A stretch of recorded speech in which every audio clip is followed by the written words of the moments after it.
Chapter 14. The Three Modes of Material Nature. Text 1. Shri Bhagavan Uvacha Param Bhuya Prarakshyami Jnananam Jnanamuttamam Yajñatva Munaya Sarve Padam Siddhi Mitogata.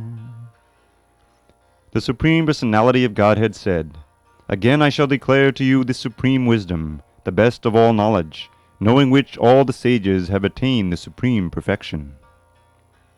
Purport. From the 7th chapter to the end of the 12th chapter, Sri Krishna in detail reveals the absolute truth, the Supreme Personality of Godhead. Now the Lord Himself is further enlightening Arjuna. If one understands this chapter through the process of philosophical speculation, he will come to an understanding of devotional service. In the 13th chapter, it was clearly explained that by humbly developing knowledge, one may possibly be freed from material entanglement. It has also been explained that it is due to association with the modes of nature that the living entity is entangled in this material world. Now, in this chapter, the Supreme Personality explains what those modes of nature are, how they act, how they bind, and how they give liberation. The knowledge explained in this chapter is proclaimed by the Supreme Lord to be superior to the knowledge given so far in other chapters. By understanding this knowledge, various great sages attained perfection and transferred to the spiritual world. The Lord now explains the same knowledge in a better way. This knowledge is far, far superior to all other processes of knowledge thus far explained, and knowing this, many attained perfection. Thus it is expected that one who understands this 14th chapter will attain perfection. Text 2. Idam jnanam upashritya mama sadhram yamagata sarge pinopajayante pralayena vyatanti cha. By becoming fixed in this knowledge, one can attain to the transcendental nature like my own. Thus established, one is not born at the time of creation or disturbed at the time of dissolution. Purport.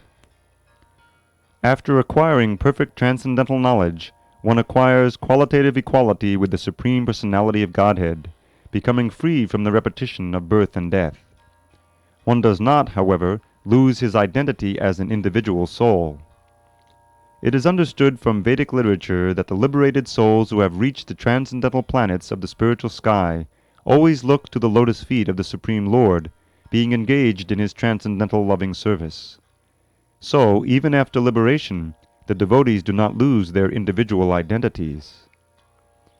Generally, in the material world, whatever knowledge we get is contaminated by the three modes of material nature. Knowledge which is not contaminated by the three modes of nature is called transcendental knowledge. As soon as one is situated in that transcendental knowledge, he is on the same platform as the Supreme Person. Those who have no knowledge of the spiritual sky hold that after being freed from the material activities of the material form, the spiritual identity becomes formless, without any variegatedness. However, just as there is material variegatedness in this world, in the spiritual world there is also variegatedness. Those in ignorance of this think that spiritual existence is opposed to material variety. But actually, in the spiritual sky one attains a spiritual form. There are spiritual activities, and the spiritual situation is called devotional life. That atmosphere is said to be uncontaminated, and there one is equal in quality with the Supreme Lord. To obtain such knowledge, one must develop all the spiritual qualities. One who thus develops the spiritual qualities is not affected either by the creation or by the destruction of the material world. Text 3. Mama yonir mahad brahma tasmin garbham dadhamyaham sambhavak sarva bhutanam tato bhavati bharata. The total material substance called Brahman is the source of birth, and it is that Brahman that I impregnate, making possible the births of all living beings, O son of Bharat. Purport. This is an explanation of the world. Everything that takes place is due to the combination of Chaitra and Chaitragya, the body and the spirit soul. This combination of material nature and the living entity is made possible by the Supreme God Himself. The Mahat Tattva is the total cause of the total cosmic manifestation, and that total substance of the material cause, in which there are three modes of nature, is sometimes called Brahman. The Supreme Personality impregnates that total substance, and thus innumerable universes become possible. This total material substance, the Mahat Tattva, is described as Brahman in the Vedic literature. Mundaka Upanishad 119. Tasmad etad brahmanama rupam annam cha jayate. The Supreme Person impregnates that Brahman with the seeds of the living entities. The 24 elements, beginning from earth, water, fire, and ether, are all material energy, and they constitute what is called Mahad Brahma, or the great Brahman, the material nature. As explained in the 7th chapter, beyond this there is another, superior nature, the living entity. Into material nature the superior nature is mixed by the will of the Supreme Personality of Godhead, and thereafter all living entities are born of this material nature. The scorpion lays its eggs in piles of rice, and sometimes it is said that the scorpion is born out of rice. But the rice is not the cause of the scorpion. Actually, the eggs were laid by the mother. Similarly, material nature is not the cause of the birth of the living entities. The seed is given by the Supreme Personality of Godhead, and they only seem to come out as products of material nature. Thus every living entity, according to his past activities, has a different body, created by this material nature, so that the entity can enjoy or suffer according to his past deeds. The Lord is the cause of all the manifestations of living entities in this material world. Text 4.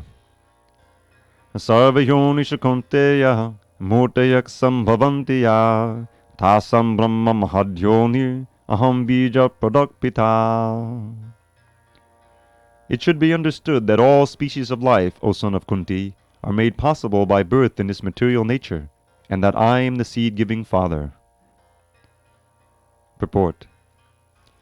In this verse, it is clearly explained that the Supreme Personality of Godhead, Krishna, is the original Father of all living entities.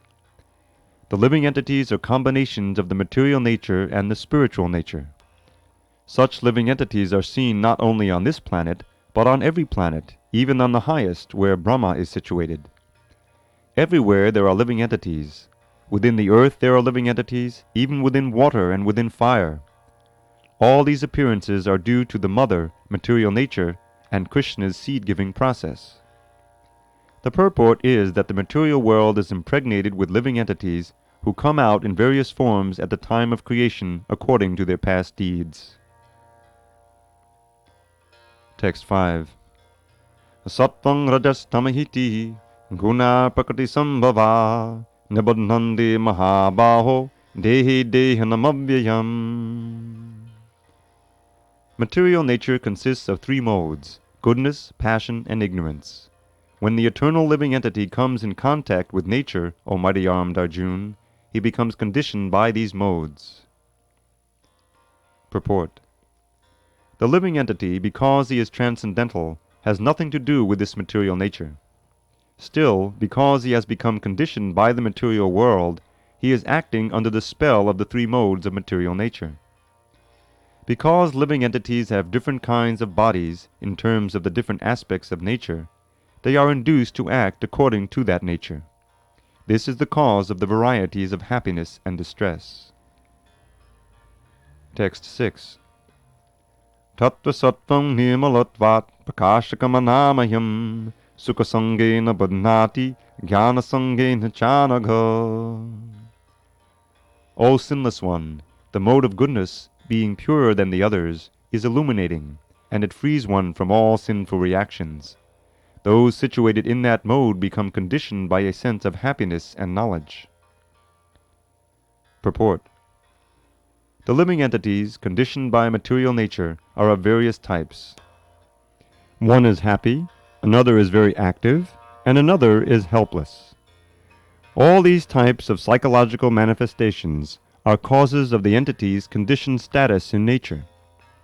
How they are differently conditioned is explained in this section of Bhagavad Gita. The mode of goodness is first considered. The effect of developing the mode of goodness in the material world is that one becomes wiser than those otherwise conditioned. A man in the mode of goodness is not so much affected by material miseries, and he has a sense of advancement in material knowledge. The representative type is the Brahman, who is supposed to be situated in the mode of goodness. This sense of happiness is due to understanding that, in the mode of goodness, one is more or less free from sinful reactions. Actually, in the Vedic literature it is said that the mode of goodness means greater knowledge and a greater sense of happiness.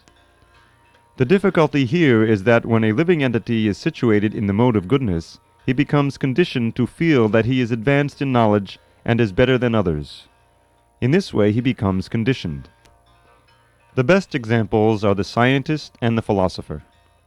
Each is very proud of his knowledge, and because they generally improve their living conditions, they feel a sort of material happiness. This sense of advanced happiness in conditioned life makes them bound by the mode of goodness of material nature. As such, they are attracted toward working in the mode of goodness, and as long as they have an attraction for working in that way, they have to take some type of body in the modes of nature. Thus, there is no likelihood of liberation or of being transferred to the spiritual world. Repeatedly one may become a philosopher, a scientist, or a poet, and repeatedly become entangled in the same disadvantages of birth and death. But due to the illusion of the material energy, one thinks that that sort of life is pleasant. Text 7. Rajoragatmakam vidhi drishna sanga samudbhavam tanna bodhnati kunteya karma sangena dehinam. The mode of passion is born of unlimited desires and longings, O son of Kunti, and because of this the embodied living entity is bound to material fruitive actions. Purport. The mode of passion is characterized by the attraction between man and woman. Woman has attraction for man, and man has attraction for woman. This is called the mode of passion. And when the mode of passion is increased, one develops the hankering for material enjoyment. He wants to enjoy sense gratification. For sense gratification, a man in the mode of passion wants some honor in society or in the nation, and he wants to have a happy family with nice children, wife, and house. These are the products of the mode of passion. As long as one is hankering after these things, he has to work very hard. Therefore, it is clearly stated here that he becomes associated with the fruits of his activities and thus becomes bound by such activities. In order to please his wife, children, and society, and to keep up his prestige, one has to work. Therefore, the whole material world is more or less in the mode of passion. Modern civilization is considered to be advanced in the standard of the mode of passion. Formerly, the advanced condition was considered to be in the mode of goodness. If there is no liberation for those in the mode of goodness, what to speak of those who are entangled in the mode of passion? Text 8. Tamastrajnana jang vidhi mohanang sarvadehinam pramadalasya nidhrabis tanna bodhnati bharata. O son of Bharat, know that the mode of darkness, born of ignorance, is the delusion of all embodied living entities. The results of this mode are madness, indolence, and sleep, which bind the conditioned soul. Purport. In this verse, the specific application of the word tu is very significant. This means that the mode of ignorance is a very peculiar qualification of the embodied soul. The mode of ignorance is just the opposite of the mode of goodness. In the mode of goodness, by development of knowledge, one can understand what is what, but the mode of ignorance is just the opposite. Everyone under the spell of the mode of ignorance becomes mad, and the madman cannot understand what is what. Instead of making advancement, one becomes degraded. The definition of the mode of ignorance is stated in the Vedic literature. Vastu yatatmya jnana varakang viparyaya jnana janakang tamaho. Under the spell of ignorance, one cannot understand a thing as it is. For example, Everyone can see that his grandfather has died, and therefore he will also die. Man is mortal. The children that he conceives will also die, so death is sure. Still, people are madly accumulating money and working very hard all day and night, not caring for the eternal spirit. This is madness. In their madness, they are very reluctant to make advancement in spiritual understanding. Such people are very lazy. When they are invited to associate for spiritual understanding, they are not much interested. They are not even active like the man who is controlled by the mode of passion. Thus, another symptom of one embedded in the mode of ignorance is that he sleeps more than is required. 6 hours of sleep is sufficient, but a man in the mode of ignorance sleeps at least 10 or 12 hours a day. Such a man appears to be always dejected and is addicted to intoxicants and sleeping. These are the symptoms of a person conditioned by the mode of ignorance. Text 9. Sattvang sukhe sanjayati rajak karmani bharata jnanam avritte tutamo pramade sanjayatyuta. O son of Bharat, the mode of goodness conditions one to happiness, passion conditions one to fruitive action, and ignorance, covering one's knowledge, binds one to madness. Purport. A person in the mode of goodness is satisfied by his work or intellectual pursuit, just as a philosopher, scientist, or educator may be engaged in a particular field of knowledge and may be satisfied in that way. A man in the mode of passion may be engaged in fruitive activity. He owns as much as he can and spends for good causes. Sometimes he tries to open hospitals, give to charity institutions, etc. These are signs of one in the mode of passion. And the mode of ignorance covers knowledge. In the mode of ignorance, whatever one does is good neither for him nor for anyone else. Text 10. Rajas tamas chabibhuya sattvam bhavati bharata rajak sattvam tamas chaiva tamak sattvam rajastata. Sometimes the mode of goodness becomes prominent, defeating the modes of passion and ignorance, O son of Bharat. Sometimes the mode of passion defeats goodness and ignorance, and at other times ignorance defeats goodness and passion. In this way there is always competition for supremacy. Purport. When the mode of passion is prominent, the modes of goodness and ignorance are defeated. When the mode of goodness is prominent, passion and ignorance are defeated. And when the mode of ignorance is prominent, passion and goodness are defeated. This competition is always going on. Therefore, one who is actually intent on advancing in Krishna consciousness has to transcend these three modes. The prominence of some certain mode of nature is manifested in one's dealings, in his activities, in eating, etc. All this will be explained in later chapters. But if one wants, he can develop, by practice, the mode of goodness, and thus defeat the modes of ignorance and passion. One can similarly develop the mode of passion and defeat goodness and ignorance. Or one can develop the mode of ignorance and defeat goodness and passion. Although there are these three modes of material nature, if one is determined, he can be blessed by the mode of goodness. And by transcending the mode of goodness, he can be situated in pure goodness, which is called the Vasudeva state, a state in which one can understand the science of God. By the manifestation of particular activities, it can be understood in what mode of nature one is situated. Text 11. Sarvadvarishu dehismin prakasha ubajayate jnanam yada tada vidyad vividham sattvamityuta. The manifestations of the mode of goodness can be experienced when all the gates of the body are illuminated by knowledge. Purport. There are 9 gates in the body: 2 eyes, 2 ears, 2 nostrils, the mouth, the genitals, and the anus. When every gate is illuminated by the symptoms of goodness, it should be understood that one has developed the mode of goodness. In the mode of goodness, one can see things in the right position, one can hear things in the right position, and one can taste things in the right position. One becomes cleansed inside and outside. In every gate there is development of the symptoms of happiness, and that is the position of goodness. Text 12. Lobak parittirarambha karmanam ashamak rajasyetani jayanti vividhe bharatarshabha. O chief of the Bharatas, when there is an increase in the mode of passion, the symptoms of great attachment, fruitive activity, intense endeavor, and uncontrollable desire and hankering develop. Purport. One in the mode of passion is never satisfied with the position he has already acquired. He hankers to increase his position. If he wants to construct a residential house, he tries his best to have a palatial house, as if he would be able to reside in that house eternally.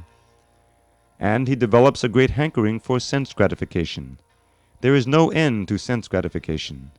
He always wants to remain with his family and in his house and to continue the process of sense gratification. There is no cessation of this. All these symptoms should be understood as characteristic of the mode of passion. Text 13. Aprakasho pravittischa pramado moha evacha tamasyetani jayanti vividhe kurunandana.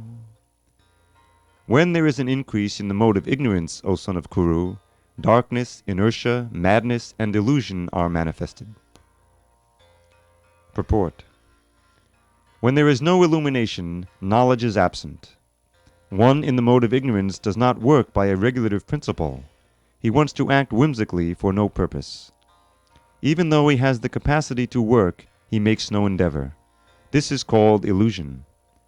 Although consciousness is going on, life is inactive.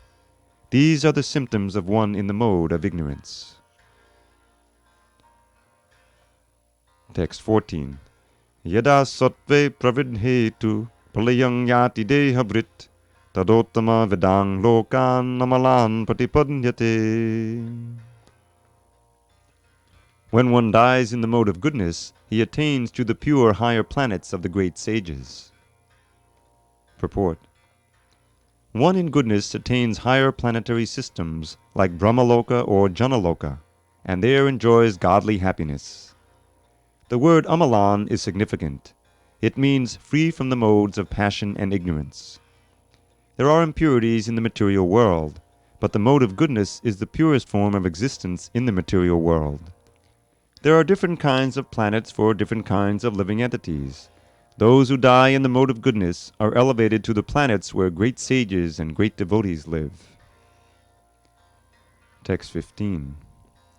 Rajasi pralayang gatva karma sangisha jayate tata palinas tamasi mudhayo nishajayate.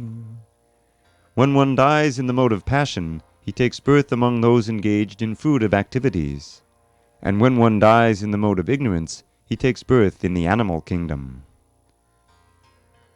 Purport. Some people have the impression that when the soul reaches the platform of human life, it never goes down again. This is incorrect. According to this verse, if one develops the mode of ignorance, after his death he is degraded to an animal form of life. From there one has to again elevate himself by an evolutionary process to come again to the human form of life. Therefore, those who are actually serious about human life should take to the mode of goodness and in good association transcend the modes and become situated in Krishna consciousness. This is the aim of human life. Otherwise, there is no guarantee that the human being will again attain to the human status. Text 16. Karmanak sukatasyahu satvikam nimalam palam rajasastupalam dukkam ajnanam tamasak palam. The result of pious action is pure and is said to be in the mode of goodness. But action done in the mode of passion results in misery, and action performed in the mode of ignorance results in foolishness. Purport. The result of pious activities in the mode of goodness is pure. Therefore the sages, who are free from all illusion, are situated in happiness. But activities in the mode of passion are simply miserable. Any activity for material happiness is bound to be defeated. If, for example, one wants to have a skyscraper, so much human misery has to be undergone before a big skyscraper can be built. The financier has to take much trouble to earn a mass of wealth, and those who are slaving to construct the building have to render physical toil. The miseries are there. Thus Bhagavad Gita says that in any activity performed under the spell of the mode of passion, there is definitely great misery. There may be a little so-called mental happiness, I have this house or this money, but that is not actual happiness.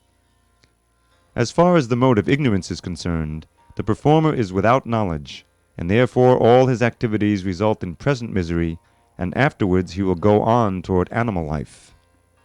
Animal life is always miserable, although under the spell of the illusory energy, Maya, the animals do not understand this.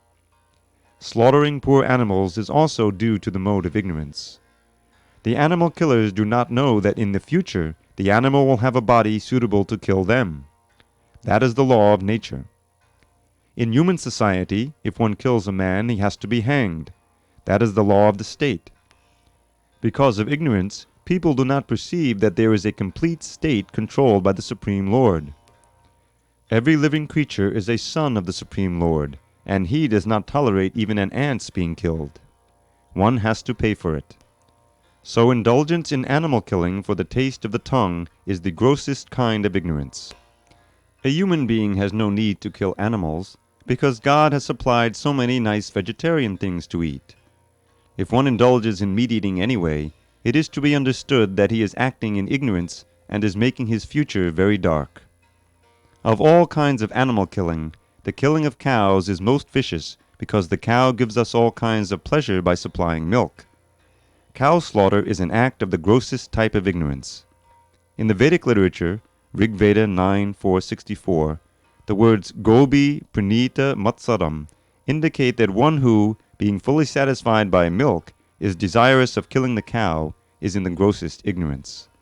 There is also a prayer in the Vedic literature that states, Namo Brahmanya Devaya Go Brahmana Hitaya Cha Jagad Hidaya Krishnaya Govindaya Namo Namaha.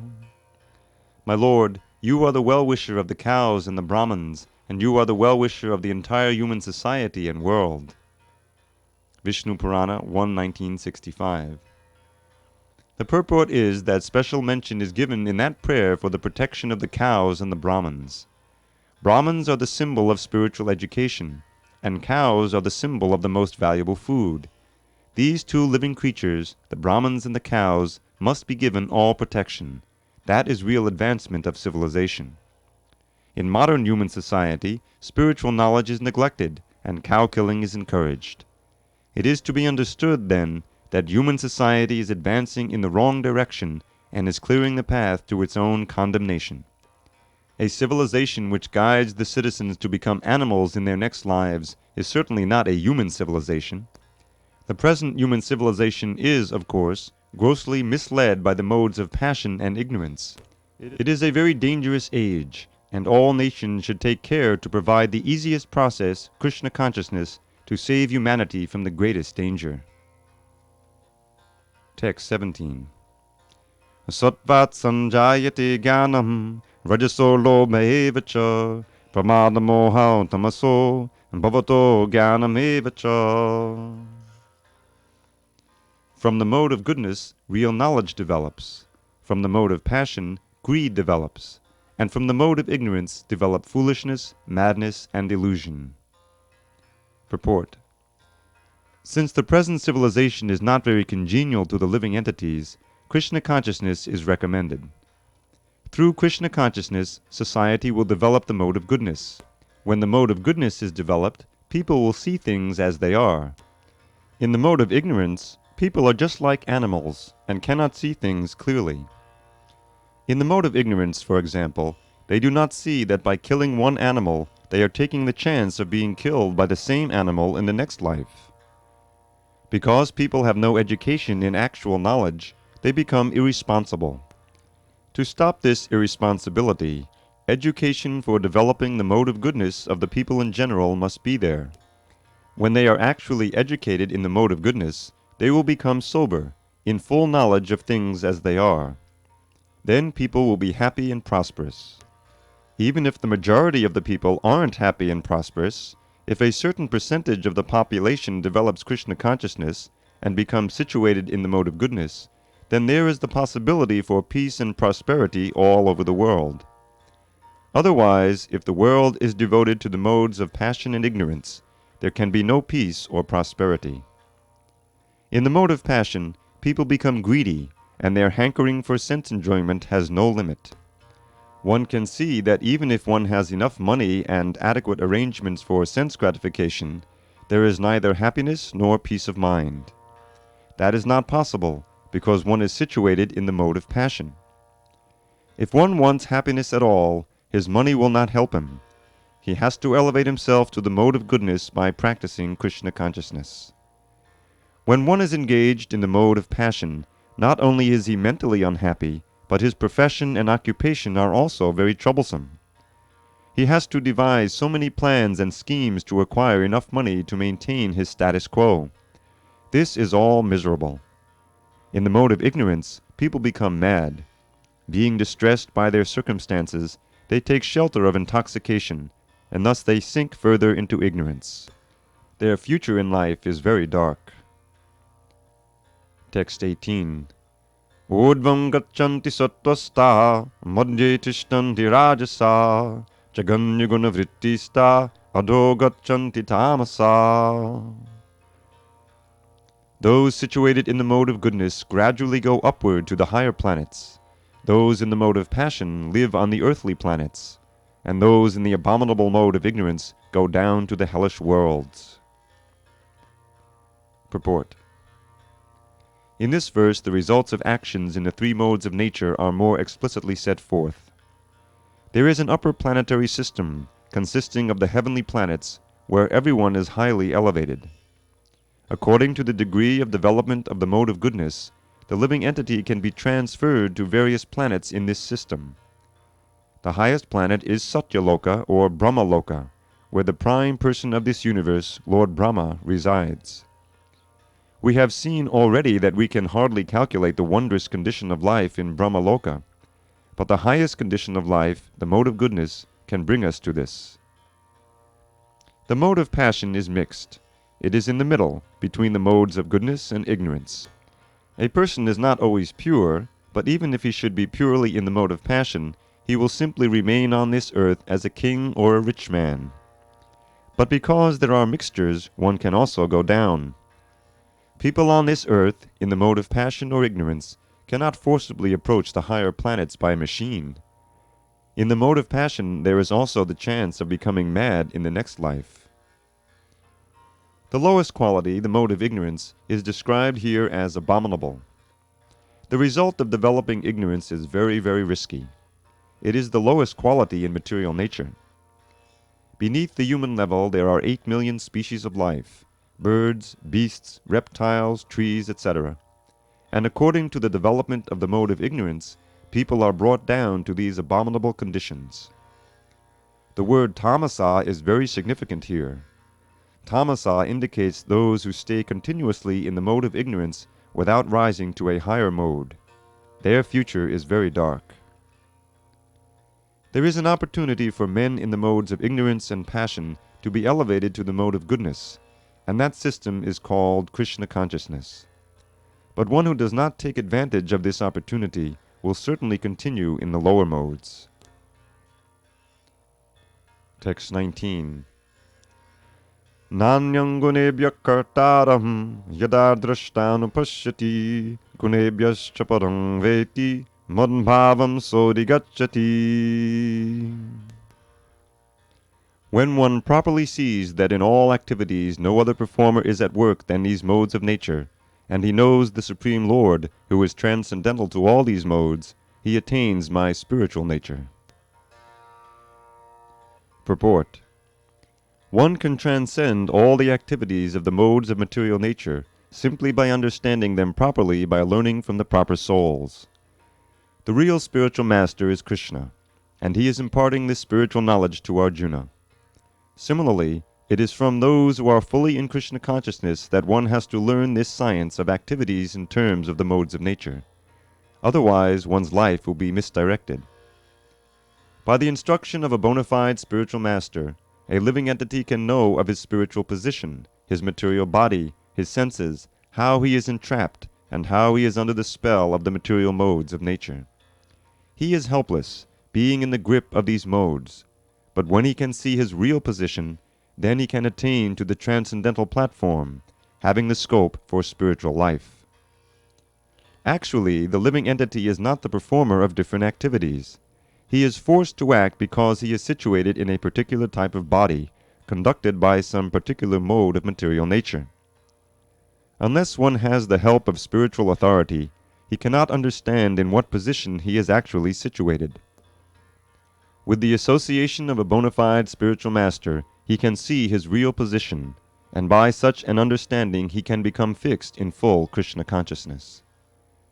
A man in Krishna consciousness is not controlled by the spell of the material modes of nature.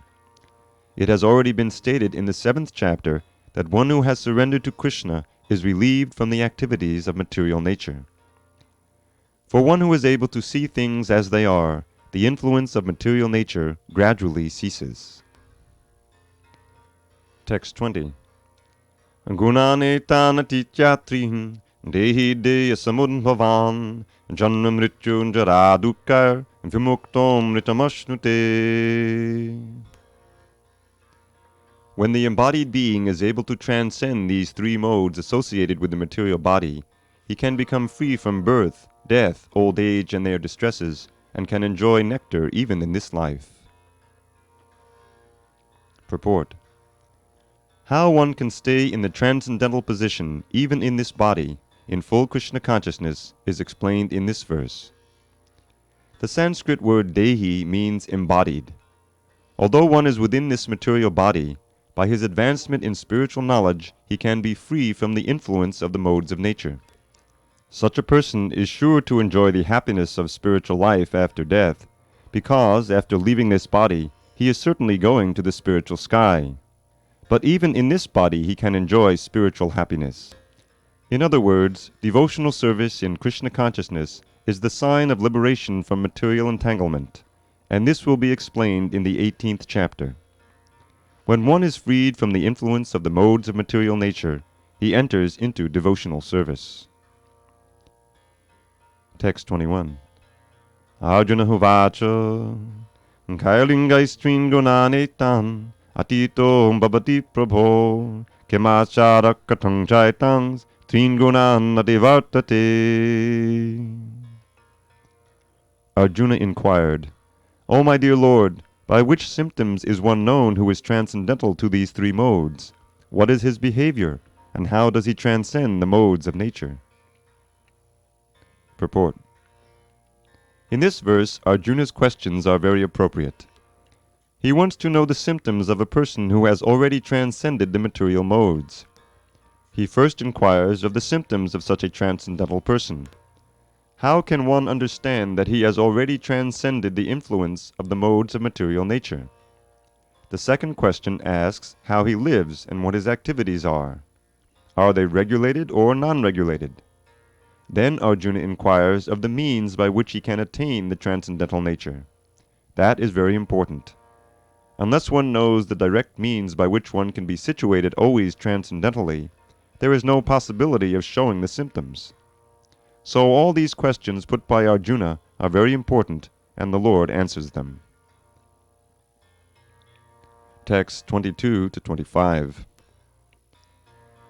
Shri Bhagavan Vacha Prakasham cha pravritting cha mohameva cha pandava nadveshti sampravittani nanavrittani kankshati udasinda vadasino gunayo navichalyate guna vartanta ityevam yovatishtati nengate samadukka sukak swasta samaloshtasma kanchana tulya priya priyodiras tulya nindatma sangstuti manapamana yos tulyas tulyo mitradi pakshayo sarvaramba padityagi gunatita sa uchyate. The Supreme Personality of Godhead said, O son of Pandu, he who does not hate illumination, attachment, and delusion when they are present, or long for them when they disappear, who is unwavering and undisturbed through all these reactions of the material qualities, remaining neutral and transcendental, knowing that the modes alone are active, who is situated in the self and regards alike happiness and distress, who looks upon a lump of earth, a stone, and a piece of gold with an equal eye, who is equal toward the desirable and the undesirable, who is steady, situated equally well in praise and blame, honor and dishonor, who treats alike both friend and enemy, and who has renounced all material activities. Such a person is said to have transcended the modes of nature. Purport. Arjuna submitted 3 different questions, and the Lord answers them one after another. In these verses, Krishna first indicates that a person transcendentally situated has no envy and does not hanker for anything. When a living entity stays in this material world embodied by the material body, it is to be understood that he is under the control of one of the 3 modes of material nature. When he is actually out of the body, then he is out of the clutches of the material modes of nature. But as long as he is not out of the material body, he should be neutral. He should engage himself in the devotional service of the Lord so that his identity with the material body will automatically be forgotten. When one is conscious of the material body, he acts only for sense gratification. But when one transfers the consciousness to Krishna, sense gratification automatically stops.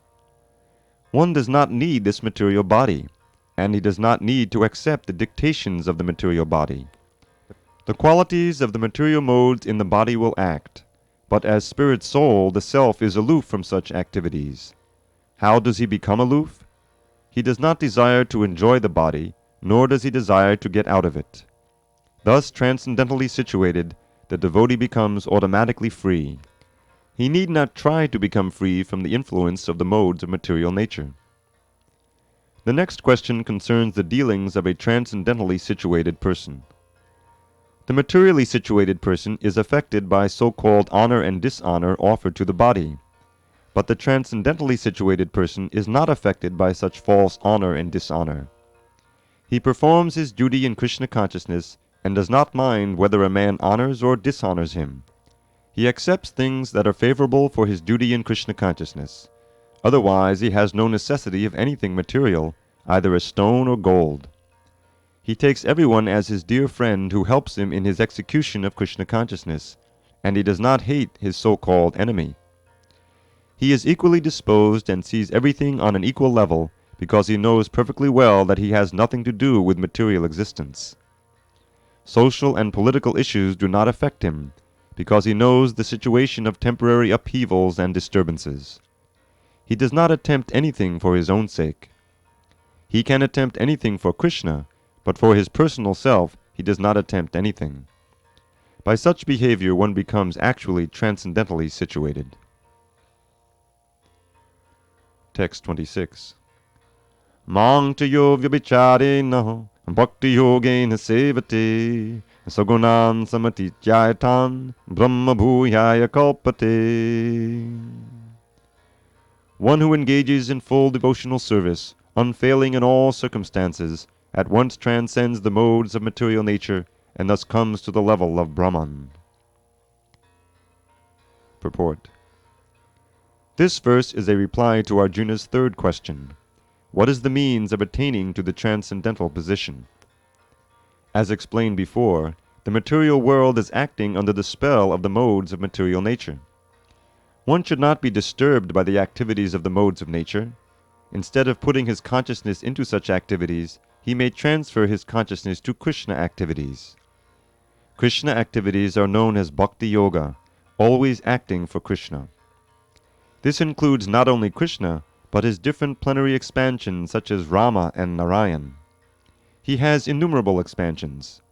One who is engaged in the service of any of the forms of Krishna or of his plenary expansions is considered to be transcendentally situated.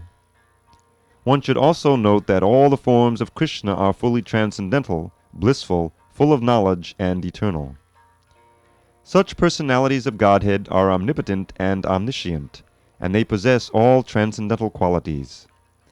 So if one engages himself in the service of Krishna or his plenary expansions with unfailing determination, although these modes of material nature are very difficult to overcome, one can overcome them easily. This has already been explained in the 7th chapter. One who surrenders unto Krishna at once surmounts the influence of the modes of material nature. To be in Krishna consciousness or in devotional service means to acquire equality with Krishna. The Lord says that his nature is eternal, blissful, and full of knowledge, and the living entities are part and parcel of the Supreme, as gold particles are part of a gold mine. Thus the living entity in his spiritual position is as good as gold, as good as Krishna in quality. The difference of individuality continues, otherwise there would be no question of Bhakti Yoga. Bhakti Yoga means that the Lord is there, the devotee is there, and the activity of exchange of love between the Lord and the devotee is there. Therefore the individuality of two persons is present in the Supreme Personality of Godhead and the individual person. Otherwise there would be no meaning to Bhakti Yoga. If one is not situated in the same transcendental position with the Lord, one cannot serve the Supreme Lord. To be a personal assistant to a king, one must acquire the qualifications. Thus the qualification is to become Brahman, or freed from all material contamination. It is said in the Vedic literature, Brahmaivasam Brahmapyeti. One can attain the Supreme Brahman by becoming Brahman. This means that one must qualitatively become one with Brahman. By attainment of Brahman, one does not lose his eternal Brahman identity as an individual soul. Text 27. Brahmano hi pratishtaham amitasya vyayasya cha shashvatasya cha dharmasya sukasya ekantikasya cha. And I am the basis of the impersonal Brahman, which is immortal, imperishable, and eternal, and is the constitutional position of ultimate happiness. Purport. The constitution of Brahman is immortality, imperishability, eternity, and happiness. Brahman is the beginning of transcendental realization. Paramatma, the Supersoul, is the middle, the second stage in transcendental realization. And the Supreme Personality of Godhead is the ultimate realization of the Absolute Truth. Therefore, both Paramatma and the impersonal Brahman are within the Supreme Person. It is explained in the 7th chapter that material nature is the manifestation of the inferior energy of the Supreme Lord. The Lord impregnates the inferior material nature with fragments of the superior nature, and that is the spiritual touch in the material nature. When a living entity conditioned by this material nature begins the cultivation of spiritual knowledge, he elevates himself from the position of material existence and gradually rises up to the Brahman conception of the Supreme. This attainment of the Brahman conception of life is the first stage in self-realization. At this stage, the Brahman-realized person is transcendental to the material position, but he is not actually perfect in Brahman realization. If he wants, he can continue to stay in the Brahman position and then gradually rise up to Paramatma realization and then to the realization of the Supreme Personality of Godhead. There are many examples of this in Vedic literature. The 4 Kumaras were situated first in the impersonal Brahman conception of truth, but then they gradually rose to the platform of devotional service. One who cannot elevate himself beyond the impersonal conception of Brahman runs the risk of falling down. In Srimad Bhagavatam, it is stated that although a person may rise to the stage of impersonal Brahman, without going further, with no information of the Supreme Person, his intelligence is not perfectly clear. Therefore, in spite of being raised to the Brahman platform, there is the chance of falling down if one is not engaged in the devotional service of the Lord. In the Vedic language, it is also said, Raso vaisa, rasam hye vayam labdvanandi bhavati. When one understands the personality of Godhead, the reservoir of pleasure, Krishna, he actually becomes transcendentally blissful. Taittiriya Upanishad 271. The Supreme Lord is full in 6 opulences, and when a devotee approaches him, there is an exchange of these 6 opulences. The servant of the king enjoys on an almost equal level with the king, and so eternal happiness, imperishable happiness, and eternal life accompany devotional service. Therefore, realization of Brahman, or eternity, or imperishability, is included in devotional service. This is already possessed by a person who is engaged in devotional service. The living entity, although Brahman by nature, has the desire to lord it over the material world, and due to this he falls down. In his constitutional position, a living entity is above the three modes of material nature, but association with material nature entangles him in the different modes of material nature, goodness, passion, and ignorance. Due to the association of these three modes, his desire to dominate the material world is there. By engagement in devotional service in full Krishna consciousness, he is immediately situated in the transcendental position, and his unlawful desire to control material nature is removed. Therefore, the process of devotional service, beginning with hearing, chanting, remembering, the prescribed 9 methods for realizing devotional service, should be practiced in the association of devotees. Gradually, by such association, by the influence of the spiritual master, one's material desire to dominate is removed, and one becomes firmly situated in the Lord's transcendental loving service. This method is prescribed from the 22nd to the last verse of this chapter. Devotional service to the Lord is very simple. One should always engage in the service of the Lord, should eat the remnants of foodstuffs offered to the deity, smell the flowers offered to the lotus feet of the Lord, see the places where the Lord had his transcendental pastimes, read of the different activities of the Lord, his reciprocation of love with his devotees. Chant always the transcendental vibration Hare Krishna, Krishna Krishna, Hare Hare, Hare Rama, Rama Rama, Hare Hare, and observe the fasting days commemorating the appearances and disappearances of the Lord and his devotees. By following such a process, one becomes completely detached from all material activities. One who can thus situate himself in the Brahma Jyoti, or the different varieties of the Brahman conception, is equal to the Supreme Personality of Godhead in quality. Thus end the Bhaktivedanta purports to the 14th chapter of the Srimad Bhagavad Gita in the matter of the 3 modes of material nature.